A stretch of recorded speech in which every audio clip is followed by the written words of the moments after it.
Hello everybody and welcome back to another round of Modern Melee here with a beautiful new playmat. In the booth are Ginkgo and Marco. Welcome back everybody who have been here. Welcome to everybody who is the first time here today. We have an exciting matchup between actual Affinity versus Izzet Murktide. When I say actual affinity, it's not just robots and artifacts, it's actual cards that have affinity in them. Wow. I feel like Affinity is a very popular deck, and I see it quite often being played. It had two major boosts in Modern Horizons 2 and now in Kamigawa Neon Dynasty, both for providing meaningful not only artifacts but also artifact support cards for the archetype. And I have seen like dozen flavors, from monocolored, two-colored, from sec affinity to just all kinds of flavors of the deck. And we see a remnant of the recent banning in Giganta in the command zone. In the companion zone, which is basically a command zone. On the left side and on the right side, just a fetch with a bubble being cracked. Okay, so Affinity is definitely. I feel like this deck is very popular because it's strong and affordable. Yes, it's cheap. Anyone can build it. I mean, it's a stretch to say that. No, but it definitely is. So there are almost no rares in this list, and if there are rares, they're like Penny Dreadful rares, where you can just have for several currencies or monies, you can have the whole playset of whichever rare you need. Yeah. So to correct myself, maybe not anyone, but anyone who wants to get into Magic, I think this is the great deck to start. It's not difficult to play it, and it can provide some serious power. Exactly. So for those who are unaware, don't know how this functions, Affinity is an old keyword that says this card costs one less for each artifact you control. There's also affinity for other stuff, affinity for islands, affinity for all other things. But affinity for artifacts is the most popular one and the most widespread, which means now, for example, there are 3 artifacts on your left side. Any spell that has affinity for artifacts costs 3 less to cast, which is extremely powerful, and the reason why the artifact lands from Mirrodin weren't even introduced in Modern. They were pre-banned as a result. Exactly.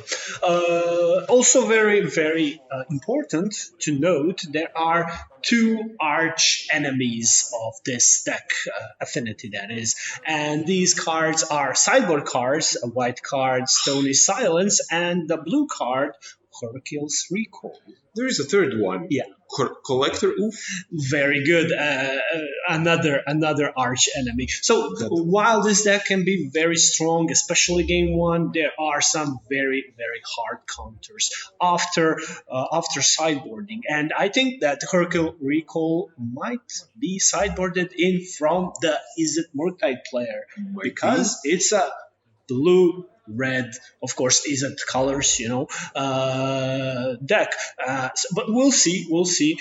So there's also one-sided board wipe in these kind of situations because all artifacts returning to the owner's hand also means lands. But we see kind of a mellow start from the Affinity player, so only a couple of artifacts on the board. They still have a full grip of cards in their hand, probably something that requires even more artifact power to be played for cheap. Usually it's Memnites, Ornithopters, Springleaf Drums, and unloading your hand on turn 2 with something like 5 to 10 or 12 power on the board, be it via Frogmites, be it via the 4 Force, whichever variety, be it the new ones or the old ones, that all cost 7 mana and have affinity for artifacts. That can go wide very, very quickly. That is true. Exactly. I just remembered the only expensive card in this list. That is not a mandate, but greatly improves the power of the deck, and that is Urza Saga. Urza Saga definitely was a very big power up to this deck, but Urza Saga has been a topic of many discussions lately, especially with the release of Kamigawa. Some notable Magic players and streamers like Aspiring Spike were so bold to say that Urza Saga is the worst card in Modern. I can see why they think so, and there are some merits of discussing this. Urza Saga, as did Luris, brings a chokehold on several decks that lessens the creativity. Yeah. Because you cannot play 3 colors with Urza Saga. You can play 1, maybe 2 colors. Maybe two. The exceptions are okay, Jund that has Ragavan and several other things that go in their way, but they are built to be around this card. But I do not think this card is overpowered. I do think that everybody now is prepared to battle it, and I do think that Urza Saga is the hallmark card that is too much played and just crammed in every deck that it can go into. And it shouldn't go in all the decks. Yeah, I agree, definitely. And there are so many answers to it that,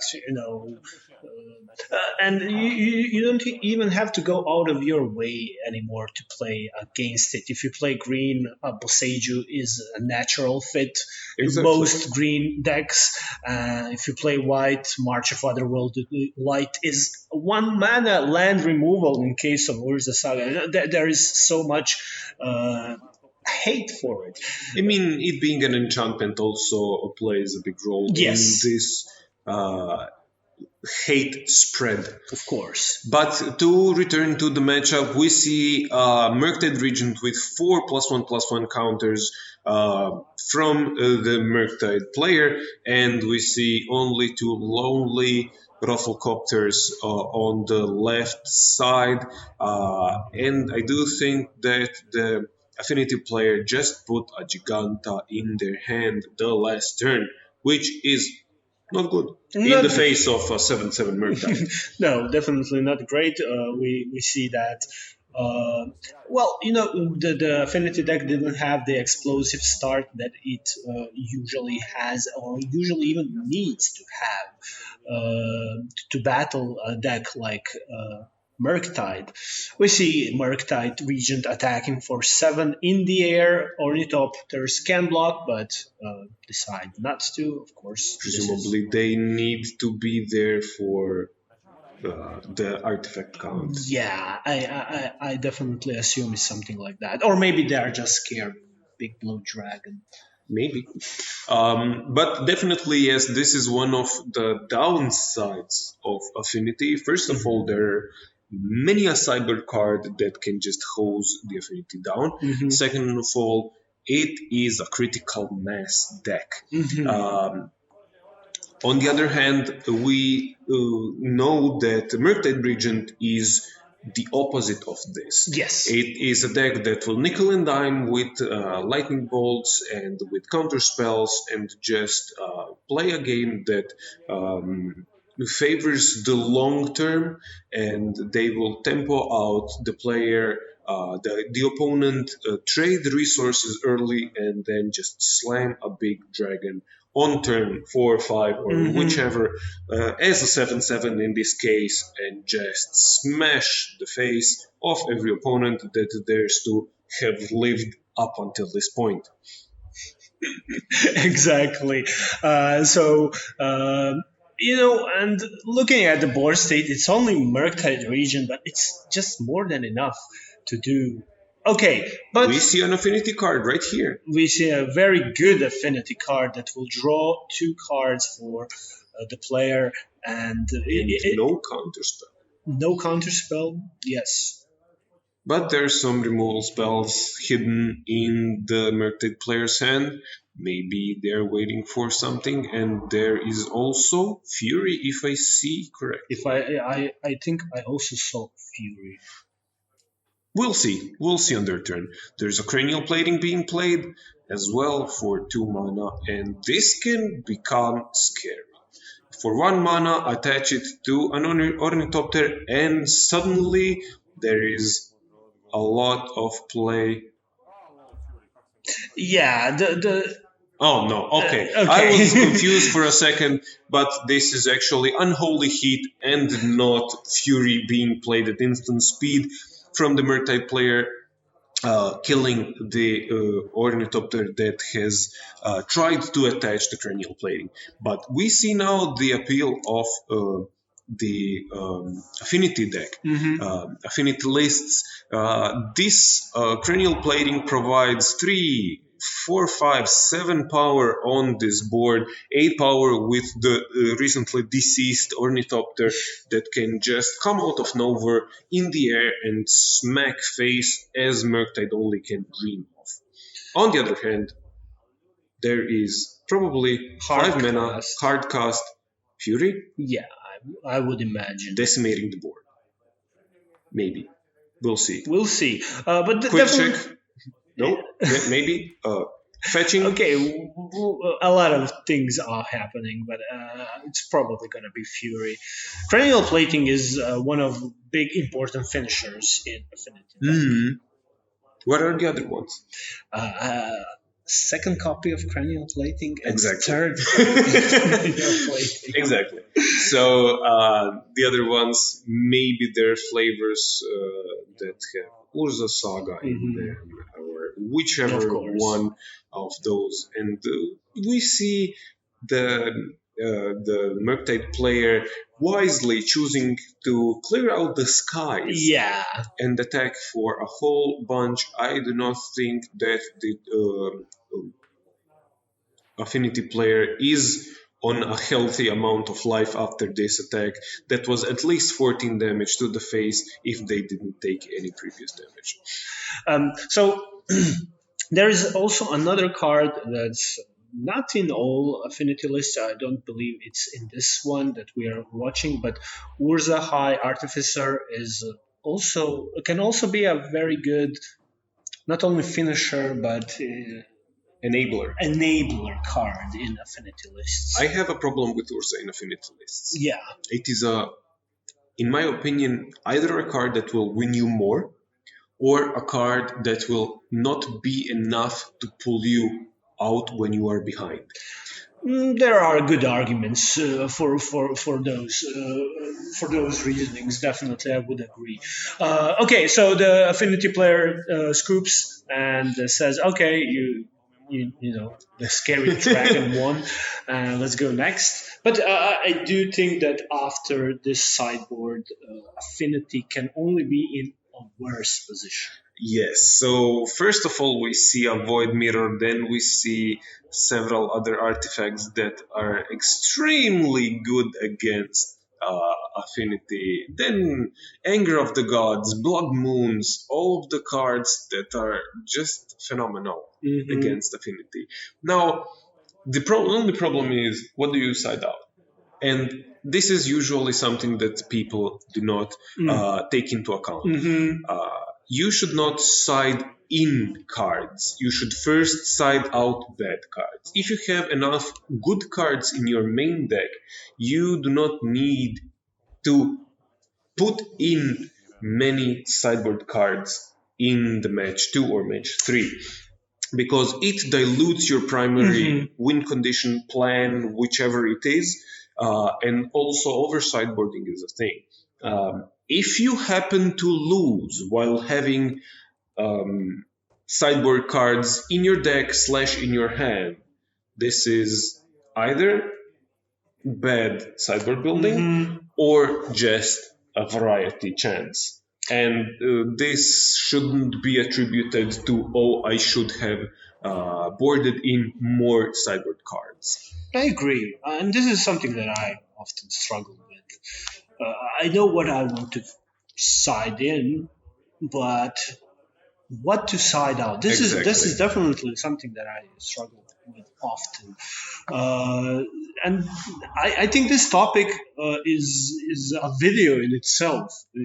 So if you want to, if you want to see us discussing this topic, the topic of sideboarding, a very important topic in Magic the Gathering, you can tell us in the comments below, and we will read it and we will listen to it, and we might just make a video about it.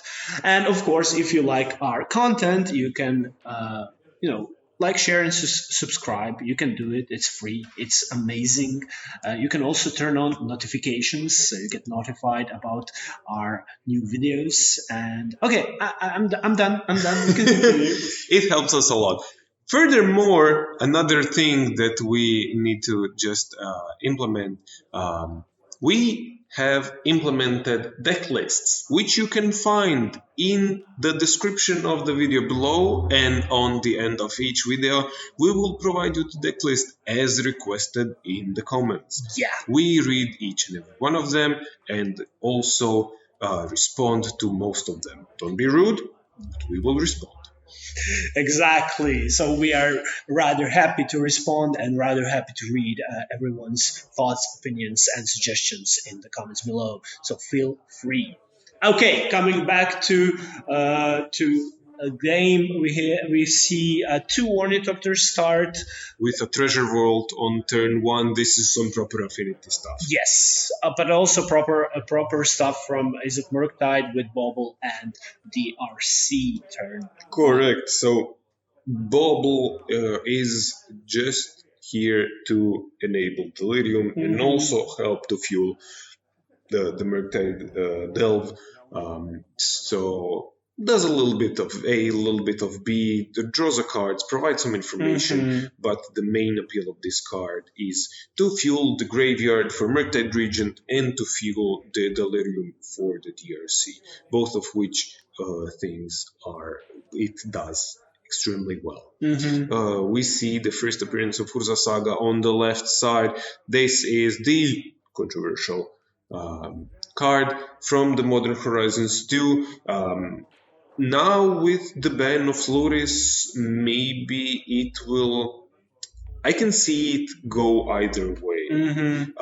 It can be on the decline, probably, because if you happen to have a higher mana curve in your deck, you have no time for making the constructs, because you need those turns 2, 3, 4, and 5 to count. On the other hand, this is the most powerful thing, maybe, you can be doing, especially in something like Affinity. You can spew out 7/7s, 8/8s, 10/10s, on par with the old Eldrazi. So the construct can be massive. So this can also be something that you go in this direction. We see also several more artifacts being played. No third land, it seems, from the Affinity player, which means no Urza Saga token. Yes. Exactly. But there is another play, maybe 2 mana being tapped, then untapped. 5 artifacts on the board. So with 2 lands, this will be 7. This is also, yes, Sojourner's Companion. Affinity for artifacts, 7 mana, 4/4, but usually is more like 2 or 1 mana, 4/4s.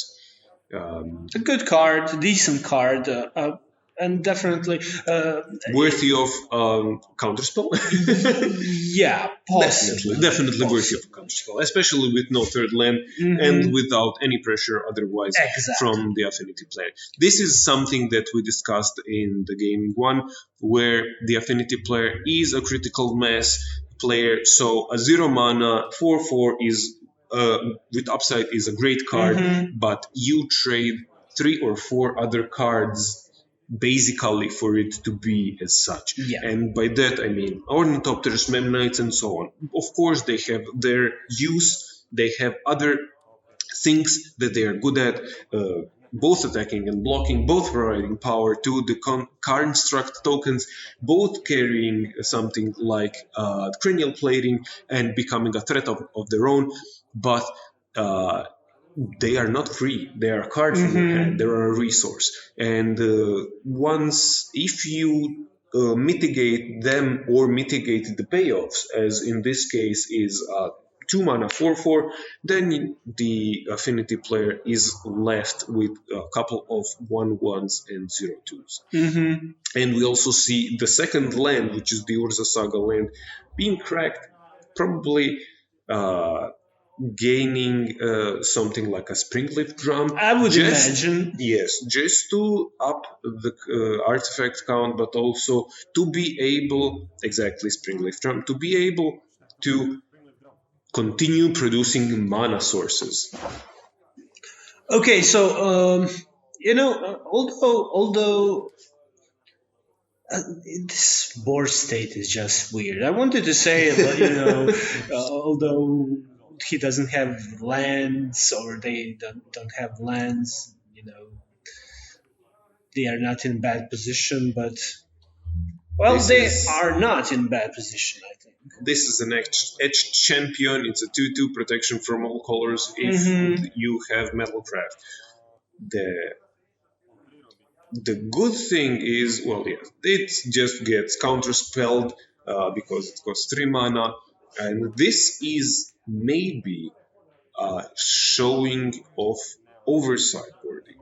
Maybe. I'm not certain, because there are still elements of the affinity things from the game 1 that we see, a Frogmite, Sojourner's Companion, all of those things that can essentially be 3 2/2s and 3 4/4s, but we also see something that is a little bit more clunky as the Edge Champion, which is a 3 mana spell, and Affinity is not known for having 3 mana just so out of nowhere. Yeah. This build. Yeah. I would agree.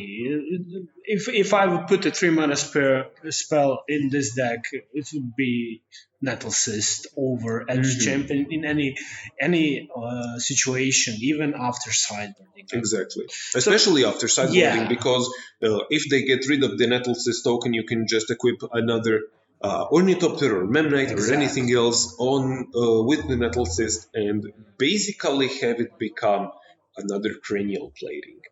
Maybe better, maybe worse Cranial Plating, but another threat that they need to answer. And after a few turns of control, Izzet Murktide player plays the namesake card, and that's just a lot of pressure on the board. And the board of the affinity player looks great. Like it's 4 creatures. But as we said, those are old resources from the hand that are 0/2s and 1/1s. Without a payoff, it's not enough. Yeah, they would be great if they could hold anything, any weapon, Nettlecyst, Cranial Plating. But like this, they are just sheep for the slaughter, I feel like. Well, they are good chump blockers. Yeah, and we have seen also one extremely important thing that might go overlooked, but it's worth talking about, and this is the Dragon Rage's Channeler and the Murktide Regent player being able to manipulate the DRC to stay a 1/1, because in all situations it could have been a 3/3 and been obliged to attack each turn. But by having it being a 1/1, and not only was it always on defense if proverbial shit hit the fan, but also it also provided a source of card selection and It could have provided the source of card selection by just being there as a 3/3, but it could have opened the way for the affinity player to just chip in with those Memnites, with those other Frogmites, or any other cheap creature that they could have then lowered the Murktide player's life enough so just one hit from something like a cranial plating or similar would have been Would enough. have been enough. That is true. That is true. Okay, so now we see Delirium activated, but with two dragons on board, don't think the fear is there anymore. The fear of dying to Memnites, I guess. So yeah, not a great showing from the Affinity player, and Unfortunately, no. unfortunately, it's a bit. It was he was or they were a bit unlucky. Yeah, and this is the game and match. Unlucky is just. I wouldn't say they were unlucky. They had Sojourner's Companion, they had the Edge Champion, they had a sideboard card in their hand. Definitely, we know this because Edge Champion is not a main board card in any Affinity lists. But their sideboard card didn't do anything. Yeah, I would agree, but also I think they would be quite fine if they drew that third land and started creating those Urza Saga tokens. Definitely, yes. That would open a venue to get Shadowspear with Urza Saga and deal some serious damage to at the time opponent that only had one Dragon Rage channeler. Exactly. Was definitely we do not know what was in their hands, but there was some misfortune. There was some great play from both sides, and this is the game and match. Thank you all for watching.